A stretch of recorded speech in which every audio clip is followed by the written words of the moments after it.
welcome to another Luminar Coffee Break. I'm your host, Vanelli. Now, in this episode, our topic is going to be on how to create memorable event photos. Now, that doesn't mean that you are going out, let's say, doing a huge gala of events. It could be a family event. It could be a birthday party, an anniversary, a wedding. It doesn't have to be a huge, paid event. It's anything that's event orientated. Now, I know that it's a little intimidating at sometimes, especially if you're not a very outgoing person. And especially if you're photographing at an event that you're not used to. So if you are going to an event for the very first time, I'm going to show you a couple ways on how to remain calm, focus on what needs to be done, make some friends, and then make sure that you create a theme for the event, and then how just to effortlessly go around, take photos, and have a blast. All right? So before we begin, we do want to give a nice shout out to Fujifilm. I want to thank you so much for being our partner, and Fuji wants to remind you, now is a perfect time to take photos and share memories at the speed of light with Fujifilm. Thank you for staying at home with us. Here's a quick little intro with them.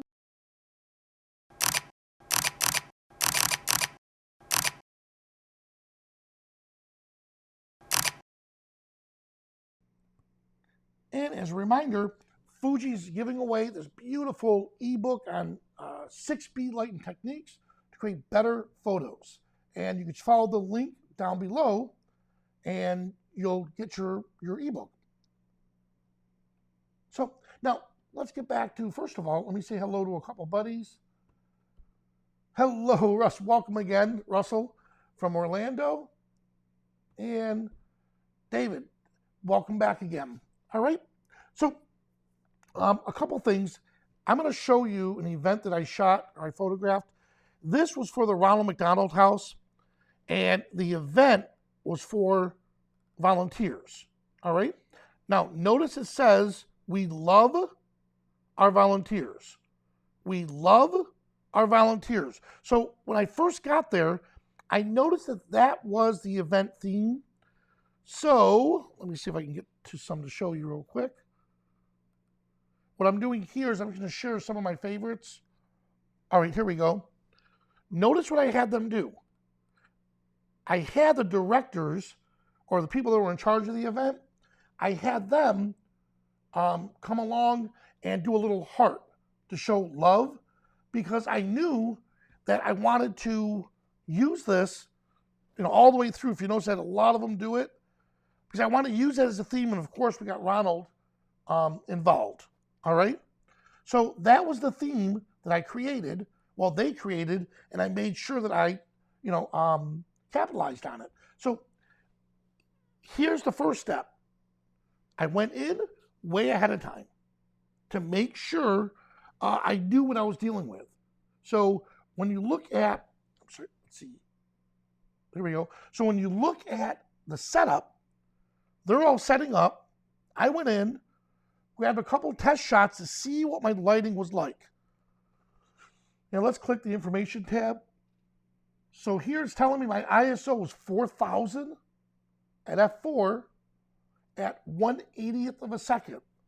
1/80th of a second. Do you know what that means? Real steady hand. So that's a very low shutter speed. But because we're dealing with flash, 1/80th of a second gave me the ambient light. So that gave me the light that I was looking for. The flash frees the subject. If I photograph this without flash, at 1/80th of a second, any movement whatsoever made by them or just by me, the image would be extremely blurry due to camera shake. All right. So that's why it was very important to make sure I use flash. All right. I went in, and once I knew the theme, I took pictures of some of the posters so I could use it. So I could use the posters, or the theme for the posters rather, for slideshows. So I wanted to use it in case we wanted to use it, for a slideshow. Now, here's the biggest key. I'm calm. I went in, I had my camera settings all set. I'm not worried. I'm not freaking out now because look, I went in and the technical stuff, the technical side of what I'm doing is done.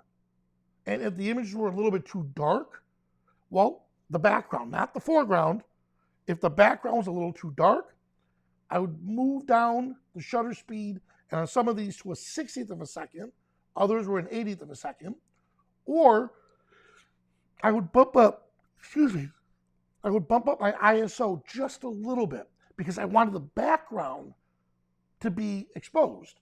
Then the flash is what froze the subjects, all right? So with that being said, first thing I did, I got calm because I knew my camera settings. Second is I made friends. And let's see. So some of the friends that I made, in the very beginning, let me pull this up here, favorites. All right. So I went around to the workers and I made friends with them. And again, these were the ones that actually put the event on. So why is that important? So why is making friends with these people here very important, especially with Ronald? Because then they opened the doors. They went and opened the door for me to take photographs of other people and different things. We made sure that Ronald was in a scene with everyone. Let's see what she is. So everyone that was in charge. Okay, so Jerry, I can't tell. Okay, so Jerry's one of the volunteers and one of the, not volunteers, she's one of the coordinators. So I wanted to make sure that they got pictures with Ronald so they could hang them up in their office and do different things, for publicity with it. So I made sure I went out of my way to do all of that. Once those were done, then, yes, I went around with Ronald. I took him off to the side. Do you remember what I said? I made a friend. So I would say to him, who do you want me to photograph next? And then he would go over and grab somebody. Well, how would you say no to him? So, think about this. Here we are at a special event, especially for children. You have Ronald McDonald coming up to you, wanting to take a picture with you. Boom, that's easy. I showed him how to do the heart. There we go. Yeah, there we go. So I showed him how to do the heart, and I showed the volunteers or the administrators how to do that. And I told them what my idea was with the theme. They got excited. They loved it. So what did they do? When I had to photograph somebody, they would prep them ahead of time. They would say, hey, that guy's going to come over. His name is Vanelli. He's a photographer. We're trying to do a heart. Let's make a heart. And if you noticed, let's see, it worked. Because we went around the whole day, or the whole night rather, and I had people making hearts, and I think the ones that looked best were the ones that did it together, that just showed unity, which I absolutely loved. And yes, as photographers, you can't tell me you don't get bored at some of these events. I know you do because I did. I got bored, so what did I do? I decided to just get creative. Just get creative on some of my shots, and this is what I came up with, all right? So let's come back here. Now that you understand how I did it, all right, so let me pull back for a minute. So the tips I gave so far for event photography.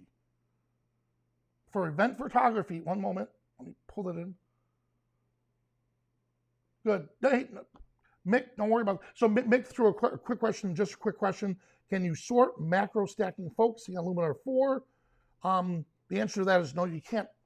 You can't do focus stacking inside Luminar. We'll talk a little bit more about that, or shoot me an email at vanelli@skylum.com, because that's kind of a specialty one, all right? And that's a great question to ask. So with this, the first one, I stayed calm. How did I stay calm? I made sure my camera gear was set, so there's no surprises whatsoever. I walk up, got the shot, I'm comfortable, and here's the key. If, for whatever reason, The image comes out horrible. Never take a picture, and I'm guilty of this, click, ugh, and do one of these things, because they look at that and go, oh my God, what just happened? Or I did this before with models. I'm photographing, I'm getting frustrated with my camera gear. I'm like, oh God, I hate this. The poor model thought I was talking about them. And the model looked at me petrified, and I said, oh my God, I am terribly sorry. I can't believe this. I'm talking about the camera. It's not about you. Too late, damage is already done. So you need to fake it till you make it. If something doesn't come out right, you may say, oh, hey, let me do that again. It was just a little too dark. Crank up the change it, snap the picture, you got it. If you don't get it by the third shot, say, hey, great, I'll be right back. Go to somebody else, quickly adjust. Hey, what did I just do wrong? Why did that come out too dark? Maybe I bumped something. The key is remain calm, know your gear. Second, make friends. Doesn't matter who it is. Somebody who you feel, well, it does matter. Somebody who you feel can help you or introduce you to other people and get you going to where you can get the shots that you need. Nothing's worse than going in the event and somebody saying, no, stay away. And if they do that, just smile. Hey, no problem. But yet, would you come up to somebody and if you give them the question, hey, may I take your photo? No. Why ask? And politely say, oh, I'd love to get a shot with you two together. Now they have a choice to say yes or no, but I'm not saying outwardly, let me take your photo. I'm saying, or I'm not giving them a choice. I'm saying, oh, wow, you two, can I get a photo with you two here? Boom. Or you two, this would make a great shot. Could you pose together? And there you have a way of rewording it. Because, yeah, it does after a while. If you're trying to get killer images and people are not cooperating, it's so frustrating. All right? So we have that set. We made friends. We got the hero shots that we needed. Now we need to edit them quickly and efficiently. So, that was my Alexa. So, let's do this. I'm going to come over here to Ronald here. And let's make sure that this is one of the images I edited earlier. And this is a perfect example because look how white he is here, how white the sign is here on a black. Oh, the camera is having a nightmare. Let me reset everything. Good, it is reset. All right, now, traditionally, like you know before, what I always tell you is I have a tendency of jumping right away to my AI enhancer. That's just my go-to. I come in here, adjust it. Ooh, look what it's doing to Ronald. I'm not happy what it's doing over here, but we'll fix that. But Ronald's looking pretty good. All right. Then, and you're going to kind of you'll find this a little funny. I did this with Rich Harrington. I collaborated with him on a podcast or a webinar that we gave. This next trick is what I saw him do. And I thought, this is killer. That's why collaborating like this helps us, all of us. It helps us to see the different tools and use them differently. So normally I would come over here to the advanced settings, up here to highlights and bring down the highlights here. Well, that's doing a global change of just the highlights, right? Instead, let me go before I move. There we go. So instead, he did something pretty cool. He came down to the Pro Tools, and with advanced contrast, look at this. Now we have highlights, midtones, and we have shadows. So let's edit Ronald. I'm going to come in here and then balance it out. There we go. And in all seriousness, if you have a clown phobia, I apologize, but he is Ronald. He's nice. Midtones. Look what it's doing to his outfit. Good. And then shadows. That's making his hair look really wonky. Yeah, so let's bring back those shadows here. And actually, we're going to leave the shadows alone. Good. There we go. Got it. All right. So let's see the changes we made. Before and after. You see how it's adding more contrast. Now, this is killing me over here. If that were a sign that said something cool about, the Ronald McDonald House, then I would keep it. But since it doesn't add any value whatsoever to this scene, we're going to choose Ronald. Let's move him over here. And notice what I'm doing really. There we go. I'm doing this to try to get rid of some of that. Yeah. Good. And dial it back a bit.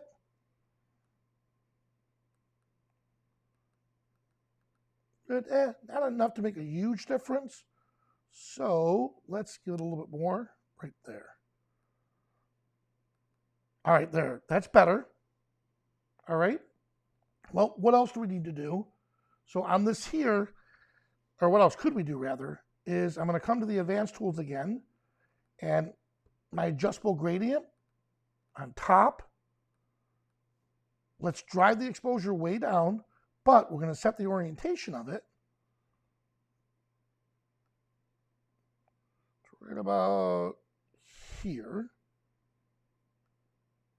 There we go. That's much better. And done. Good. So that at least brought it down just a little bit. And I could come in with dodge and burn and really take that out. If we, in fact, let's try it. So dodge and burn. And we're going to burn, darken the image. 50% is fine for now. I'm going to make a huge brush. And I'm just dabbling over some of these areas here. There we go. There. All right, that's better. Done. So Ronald is the focus, but you know what? While I did that, let's see. I mean, I don't even need the vignette anymore. So I'm going to reset it. All right, so there we are with Ronald. All right, now, I liked what we did there. And again, this was one of the shots that we used. This was one of the shots that we used inside the slideshow. So let me come back over here. Let's see what this is going to do for us. Okay, so the image enhancer look is going to apply several tools. Oh, I like that. I'll dial it back a bit. So without much effort, look at that. We're able to do a quick edit. The one I really needed to edit is this one right here. All right. Now, oh, you know what I just realized? Let's see what black and white does. Not bad, but for this scene, Ronald obviously is the lead character, and color for him is just necessary. All right, so here we are. Let's come up to the enhancer. Ooh, look how I'm bringing out the background. I like that. And we'll quickly do the same concept on the advanced contrast. Since we did it earlier, we'll just bomb through this real quick. Good. And that one should be fine. Right there. All right. Beautiful. All right. So I'm looking at it and I'm thinking, you know what? Is there anything we do with the color? So if I come to a color enhancer, let's see if we, oh, look at that. We're going to cool it and we're going to warm it. Let's warm it up just a little bit. Yep, it's making a slight difference. Since we have a person in the scene, well, we have two people, but we have a female with her skin tones. Let's click on the portrait tools and let's apply some of the skin softening. This is damaged, but let's see if we can pull some of it back. Very little. So that's a Photoshop fix because I damaged it with the flash. And let's see if it recognizes the face. Okay, good. It even recognizes Ronald's face. So if it recognizes the face, it'll recognize the eyes and remove the circles. Good. That's it. And here we have it. And of course, yes, you can finish it off with a nice vignette. Just a little, nothing major. Right there. That's good. And we're done. All right. Awesome. So again, I went around, had them do these little, really cool little hearts all the way through. And then I'm not sure what music we picked, but the music we picked correlated with love, but I can't remember what it was. And of course, because it's Ronald McDonald, they got the rights to use the music for the stuff that we did. So there we have it. So by applying just a few common tips, and these tips can be used for almost any type of photo shoot. Go ahead of time, scout the location, get your camera settings set, make sure that the technical side is working perfect. That'll keep you calm. Make a friend, so your friends will help assist you with what you're doing. Then when you go around and take the photos, get creative. Go out there with a theme. In this case here, it was heart. My father's 90th birthday. The theme was in a blink of an eye. In a blink of an eye. So 90 years have gone by in a blink of an eye. So we did more like nostalgic. And so I had my nieces and nephews. So we had different generations of children with my father to show in a blink of an eye, look what we've seen. So, so whatever the theme is, come up with something in your head and then try to shoot for it. So, guys, thank you so much for coming here. And remember, Fuji, check them out. You can download the 6 speedlight techniques to create better portraits. And Fuji did send me a camera with 3 lenses. This is the X-T3. I'm completely new to mirrorless and to micro four thirds, so I'll find out all I can about this. I have a feeling we'll be doing some still life portraits here in the house, and then I may take it out and do some actual portraits. So they did send me an 80 millimeter lens, so I'm pretty sure that equates like a 105 focal length, based on this being not a full frame camera, which is still very good for portraits. So I'll snap some shots. If there's things you want to see, now I know my one buddy talked about macro photography. There is a macro lens I can look into. If you have suggestions or ideas, let me know, and we can share them on the next Luminar Coffee Break. Guys, thanks again for joining us. If you like what you hear, please make sure you click the like button and subscribe to this channel so you can be notified as soon as these are released. And please don't forget to drop your comments below, because we use those comments to help us gather information on what you want us to cover in future Luminar Coffee Breaks. Well, I'm Vanelli. Thank you guys so much for joining us. I really appreciate it.